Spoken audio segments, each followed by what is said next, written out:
Hello and welcome in this new lecture. Here in literary theory, we are discussing continuously on psychoanalytic criticism. In psychoanalytic criticism, we have discussed introduction and Freudian concepts in brief. Now we have to discuss Freudian concept of id, superego, and ego. Let's start. Just see that Freud has divided mind into three parts, that is id, superego, and ego. You can say it in any order: id, ego, superego, id, ego. In any order, you can say. So, let's understand these three concepts in brief, separately. Remember that these three key points are very important. These are key point of Freudian theory, and it can be asked in your examination in various ways. So let's understand that the ego. First of all, we have to understand the ego. Ego is actually the conscious mind. If you try to understand that these id, superego, and ego is actually conscious, unconscious, and conscience, means what we are in consciously doing and what we are morally should be and what we actually are, that is our unconscious. So the ego is human's conscious mind, means ego is actually what human being performs consciously, knowingly, means all actions and performances that is done consciously through the mind and body, that is ego.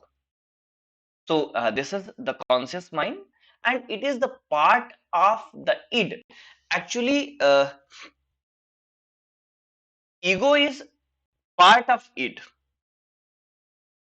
Okay, so which has been modified by the direct influence of the external world. अच्छा, एक बात ध्यान में रखिएगा, अभी तक की classes में हम लिखते थे साथ में, लेकिन मुझे लगता था कि वो उससे थोड़ा सा समझाने में प्रॉब्लम होती है या वीडियो लंबा हो जाता है, इसलिए मैंने क्या किया है कि अभी सारी चीजें पीपीटी पे पहले से आपको लिख रखी हैं, ताकि मैं आपको बेटर एक्सप्लेन करता चलूं, समझाता चलूं। आप लिखते हैं तो साथ में लिख सकते हैं, और छूट जाता है तो वीडियो पॉज करके कर सकते हैं, क्योंकि आपको इसकी सुविधा है, रिकॉर्डिंग में है।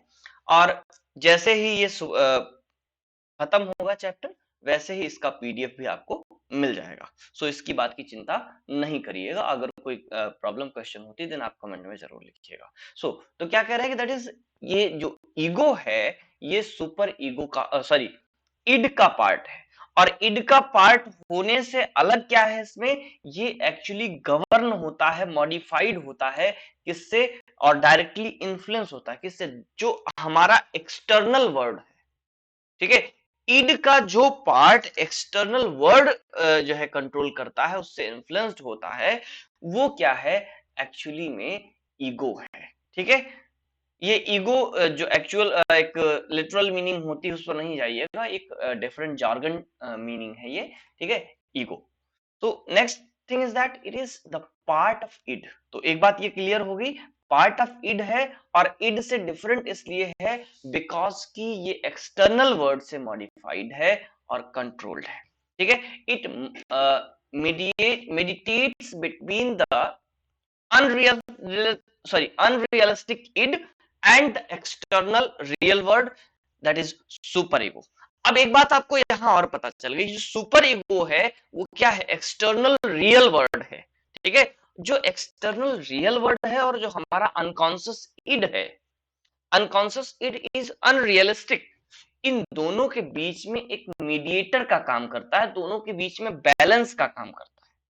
सिंपली एक चीज आप समझो, ईड जो है वो एक पागल घोड़ा है, पागल हाथी है। और सुपर ईगो क्या है, जंगल के रूल्स है। तो उसमें जो ईगो है, ego actually performs the task of A controller, जो दोनों के बीच में सामंजस्य बैठा देता है। ठीक है। तो इसको एक तरीके से हम सिपाही का भी काम कह सकते हैं। ये सिपाही का काम करता है, जो हमारे जो अनकॉन्शियस या हमारी डीप डिजायर्स होती हैं उसको कंट्रोल करने का काम करता है, और जो रियल वर्ल्ड होता है, सुपर ईगो होता है, उसके साथ भी सामंजस्य बैठाने का काम करता है। ये क्या है? ईगो है। आगे बढ़ते हैं। Next, this is the decision making component of personality.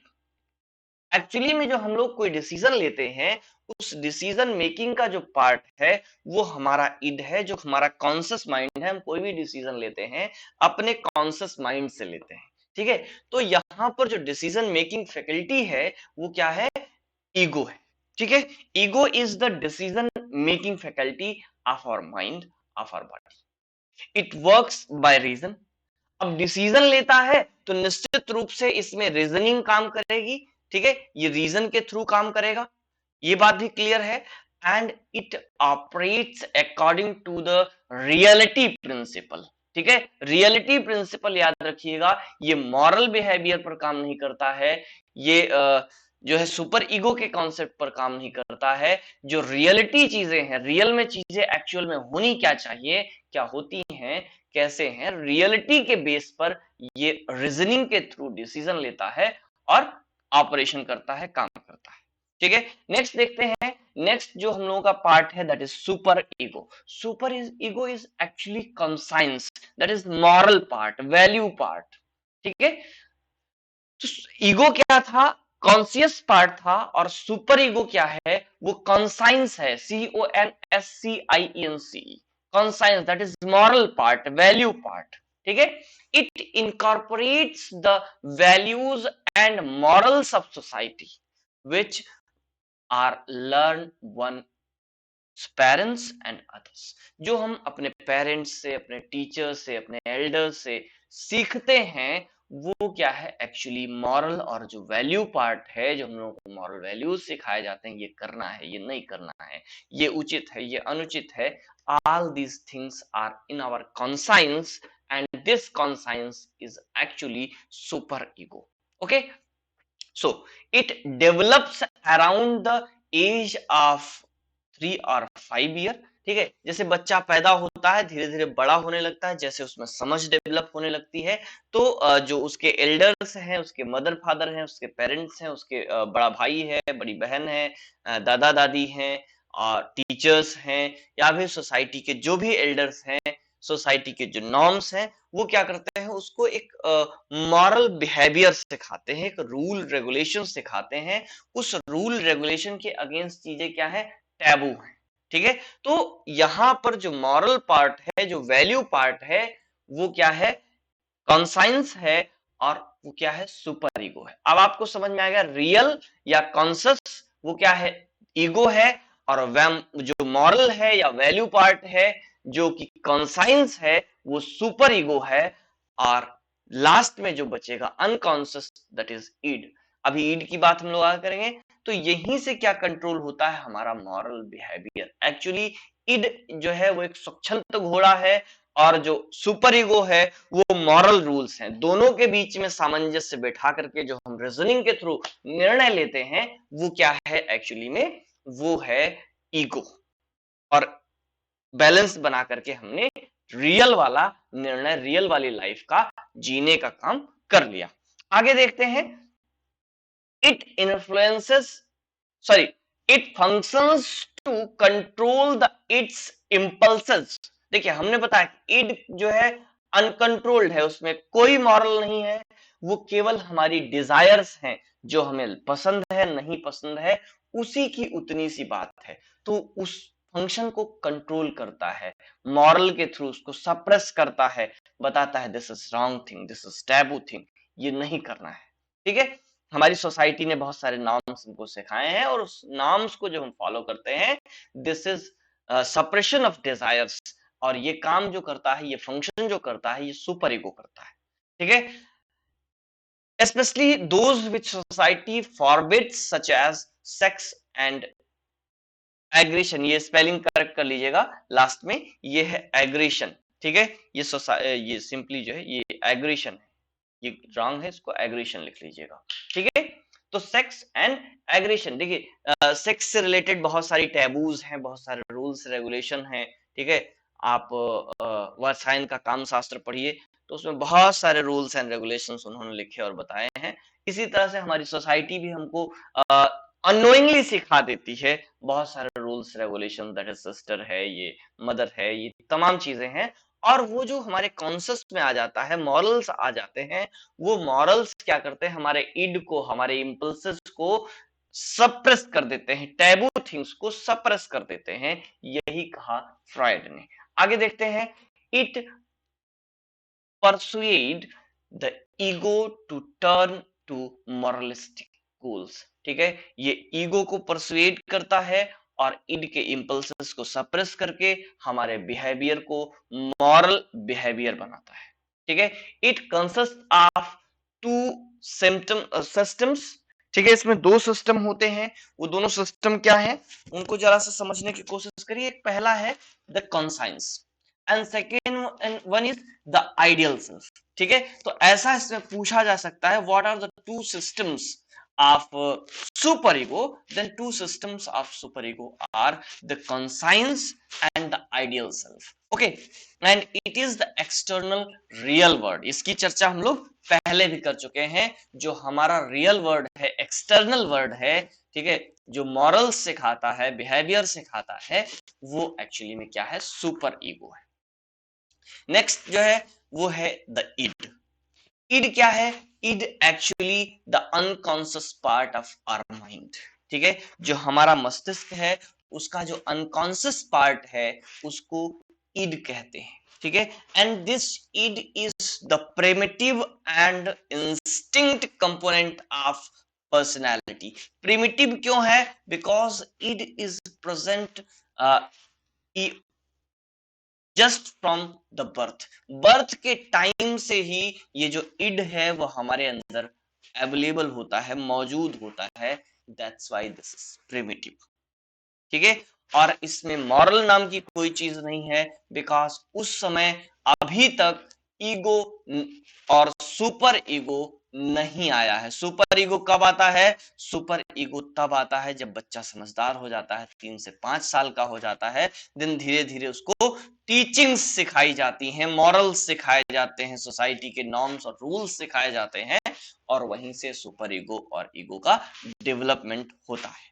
आगे देखेंगे, it consists of all the biological components of the personality present at the birth, ठीक है। तो हमने बताया कि कब से प्रिमिटिव है, और ये बर्थ से सारे बायोलॉजिकल इंस्टिंक्ट्स और कंपोनेंट्स को इंक्लूड करता है, ठीक है। It includes eros, libido and thanatos, ठीक है। तीनों की चर्चा हम लोग पहले कर चुके हैं। एरोस क्या है, लिबिडो क्या है, एंड थेनाटोस क्या है, ठीक है।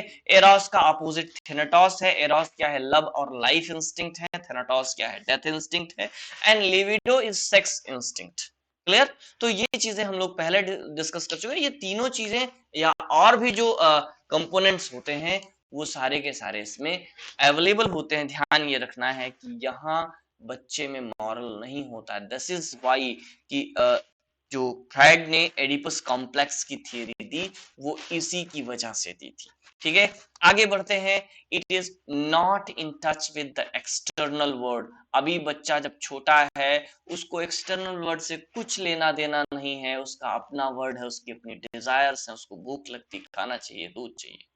उसको इस बात से कोई मतलब नहीं है कि माँ के पास दूध नहीं है, पिताजी के पास दूध नहीं है, पैसे नहीं है, उसको इससे कोई लेना देना नहीं। बट उसके अपने डिजायर्स हैं, वो एक्सटर्नल वर्ल्ड से बिल्कुल अनटच्ड है, ठीक है।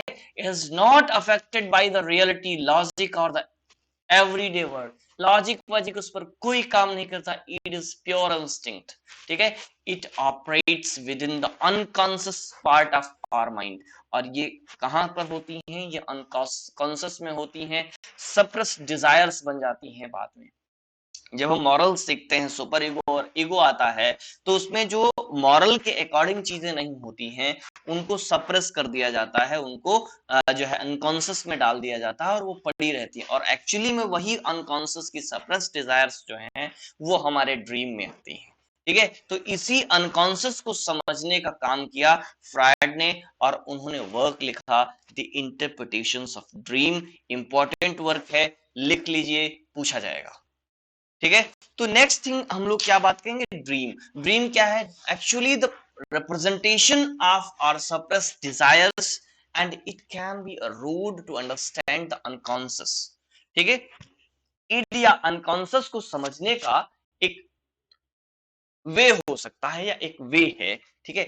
वैसे अनकॉन्शियस को समझना वेरी डिफिकल्ट है। साइकोलॉजिस्ट डिफरेंट वेज के थ्रू शायद थोड़ा बहुत समझ पाते हैं, बट अनकॉन्शियस को समझ पाना वेरी डिफिकल्ट। ठीक है। सो ड्रीम को क्या कहा गया, और सपनों की हम लोग एनालिसिस करें तो शायद कि थोड़ा बहुत अनकॉन्शियस को समझा जा सकता है, बट प्रॉब्लम वहां भी है बिकॉज कि सपने हमको सारे के सारे याद नहीं रहते, कुछ ही याद रहते हैं, उसका थोड़ा बहुत पार्ट याद रहता है।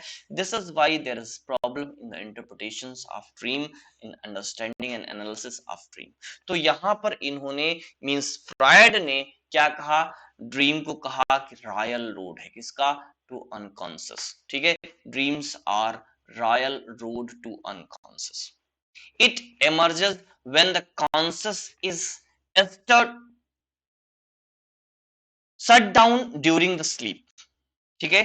और ये अनकॉन्शियस तब काम करता है जब हमारा कॉन्शियस शट डाउन होता है। बात समझ में आई?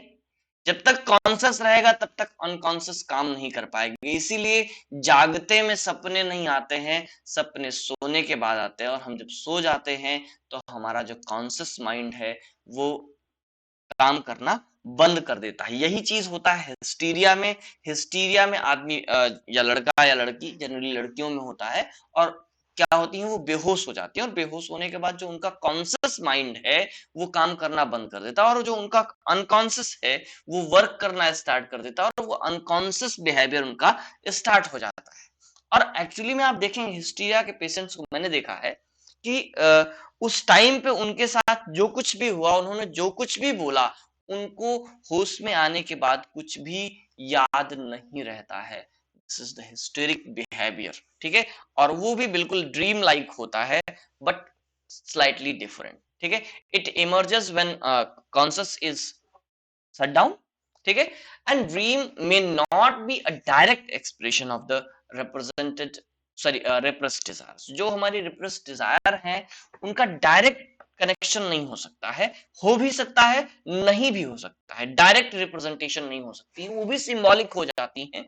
कई सारे कई सारी डिजायर्स एक साथ मिंगल होकर के एक चीज में निकलती हैं, वो आर्बिट्रेरी हो जाती है। मतलब एक आया, दूसरा आया, तीसरा आया, सब उसी में मिंगल हो जाती है, लॉजिक उसमें नहीं होता।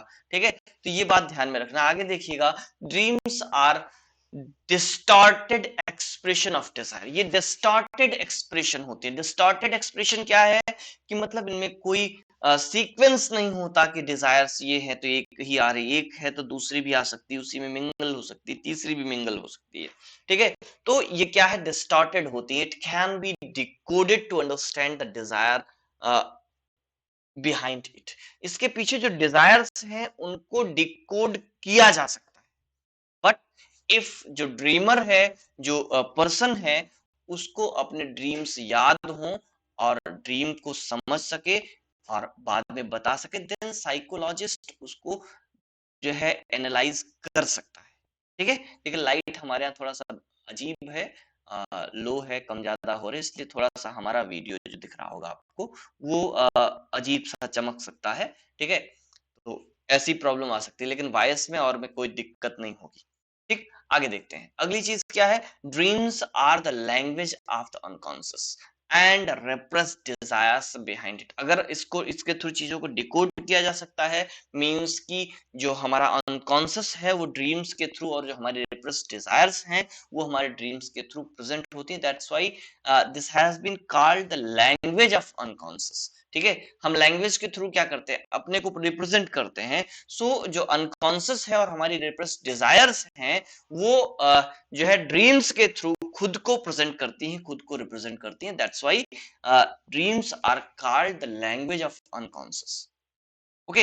And repressed dreams, it is termed as dream work. और फ्रायड ने इसको क्या कहा, ड्रीम वर्क कहा। और ड्रीम वर्क को हम लोग पहले भी समझ चुके हैं, थोड़ा सा आगे भी समझेंगे। तो ड्रीम वर्क में क्या है, हैज टू सेंट्रल डायमेंशंस। पहला क्या है, लेटेंट ड्रीम कंटेंट है, और दूसरा है manifest dream content. Latent dream content क्या है, the central content of the unconscious. Actually जो अनकॉन्शियस है, जो अनकॉन्शियस में रियल कंटेंट है, जो कि रिप्रेजेंट किया जा रहा है ड्रीम के थ्रू, वो मींस कि जो बिहाइंड में है, ठीक है, जो प्रोसेसिंग के बिहाइंड में है, जो इनपुट है, वो क्या है, लेटेंट ड्रीम कंटेंट है, ओरिजिनल डिजायर है, ओरिजिनल सप्रेस्ड डिजायर है, ठीक है। और दूसरा जो है मैनिफेस्ट ड्रीम कंटेंट। तो मैनिफेस्ट मतलब जो ओरिजिनल लेटेंट कंटेंट है, उसको जिस तरीके से रिप्रेजेंट किया जा रहा है, एक्सप्रेस किया जा रहा है ड्रीम में, ठीक है, जिस इमेज या इवेंट के थ्रू एक्सप्रेस किया जा रहा है, वो क्या है, एक्चुअली में एक मैनिफेस्ट ड्रीम कंटेंट है, ठीक है। तो latent dream content, manifest dream content. Latent dream content original conscious behaviour या कॉन्शियस डिजायर है, अनकॉन्शियस डिजायर है, सप्रेस डिजायर है, और मैनिफेस्ट उसी का रिप्रेजेंटेशन है। क्लियर। आगे देखेंगे, नेक्स्ट जो है वो फ्रायड के 4 प्रोसेसेस या स्टेजेस हैं, किसके, ऑफ लेटेंट कंटेंट के, ठीक है। तो ये पूछा जा सकता है क्वेश्चन, यहां से इस तरीके के बन सकते हैं, that is 4 stages of Freud of latent content, ठीक है। या इनमें से कोई एक पूछ सकता है, मैचिंग के लिए दे सकता है, तमाम चीजें हो सकती हैं, ठीक है। इस तरीके के क्वेश्चंस यहां से बन सकते हैं। तो फ्रायड्स 4 प्रोसेसेस ऑफ और stages of the latent content. जो लेटेंट कंटेंट है, उसका जो है ये एक प्रोसेस हो सकता है। तो इसमें देखेंगे, पहला क्या है, कंडेंसेशन है, दूसरा है डिस्प्लेसमेंट, तीसरा है रिप्रेजेंटेशन और representability, and fourth one is secondary revision. थोड़ा सा इनमें से एक दो को समझ लेते हैं जो इंपॉर्टेंट है। तो पहला है कंडेंसेशन। कंडेंसेशन क्या है, ये latent content is condensed into manifested dream, ठीक है। तो जो लेटेंट कंटेंट है, अभी हम लोगों ने लेटेंट कंटेंट को समझा, तो जो लेटेंट कंटेंट है, जो हमारा ओरिजिनल अनकॉन्शियस डिजायर है, जो हमारी सप्रेस डिजायर है, वो क्या होती है, मैनिफेस्ट ड्रीम में कंडेंस होती है, ठीक है। वो मैनिफेस्ट ड्रीम में कंडेंस होकर के रिप्रेजेंट होती है। आगे क्या है, the manifest dream does not capture the full extent of the latent content. जो फुल एक्सटेंट होता है, कंप्लीटनेस होती है, उसको नहीं कैप्चर करता है, क्योंकि उसमें कोई लॉजिक जैसी चीज नहीं है, कोई उसमें सीक्वेंस काम नहीं करता, वो आर्बिट्रेरी तरीके से आ जाती है, ठीक है। नेक्स्ट जो है second one is that is displacement. तो इसमें क्या होता है, the latent dream content works as association and then it expressed in complex images, ठीक है। ये जो लेटेंट कंटेंट होता है, वो एसोसिएशन में काम करता है, एक दूसरे के साथ जुड़ जाता है, और फिर इमेजेस में, यानी कि कॉम्प्लेक्स इमेजेस में रिप्रेजेंट होता है, जो है दिखाई पड़ता है। आगे समझेंगे, रिप्रेजेंटेशन जो है, रिप्रेजेंटेशन एंड रिप्रेजेंटेबिलिटी क्या है, कि इसमें जो लेटेंट कंटेंट है, उसको मैनिफेस्ट कंटेंट में रिप्रेजेंट किया जाता है, और यानी कि मैनिफेस्ट कंटेंट्स में रिप्रेजेंटेबिलिटी की कैपेसिटी होती है। सेकेंडरी रिवीजन क्या है, सेकेंडरी रिवीजन एक्चुअली क्या है, कि हम ड्रीम के बाद क्या करते हैं, कुछ ड्रीम्स हमको याद रह जाते हैं, उनमें हम लॉजिक लगाने की कोशिश करते हैं, समझने की कोशिश करते हैं, this is the secondary revision. और जब उसको समझने की कोशिश करते हैं, देर आफ्टर फिर से कभी कभी वो रिवाइज हो जाती है हमारे ड्रीम्स में, ठीक है।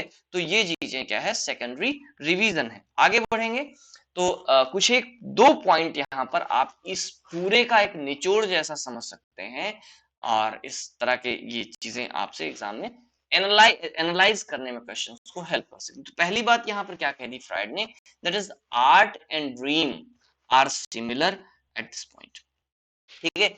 अनकॉन्शियस कॉन्शियस के बेस पर अगर बात करें, तो आर्ट और ड्रीम दोनों सिमिलर है। आर्ट का मतलब यहाँ है art in general including literature, means literary work has same mechanism of dream. Means किसी लिटरेरी वर्क को लिखने के लिए राइटर अपने अनकॉन्शियस में जाता है, उसको निकाल करके वहां से लाता है, देन लिखता है, ठीक है। And both are the means of the expression desires. जो डिजायर्स होती हैं, जो अनकॉन्शियस होता है, उसको एक्सप्रेस करने का एक तरीका है, मीन्स है। ठीक है, Freud believe that main splits women, अच्छा स्प्लिट्स कर लीजिएगा, वुमेन सिंबॉलिकली। ठीक है, फ्राइड का मानना था कि भाई जो ह्यूमन बीइंग है वो वुमेन को स्प्लिट करता है सिंबॉलिकली, और किसमें, दो सिंबल्स में, एक मदर या सिस्टर हो सकती है और दूसरा प्रोस्टिट्यूट हो सकती है। इसको सिंबॉलिकली अगर समझें तो मदर या सिस्टर वो क्या है कि not for sex and prostitute for sexual relations. ठीक है, तो जो भी मदर्स विमेन हैं उनको ह्यूमन बीइंग इन दो कैटेगरी में सिंबॉलिकली स्प्लिट करने की कोशिश करता है।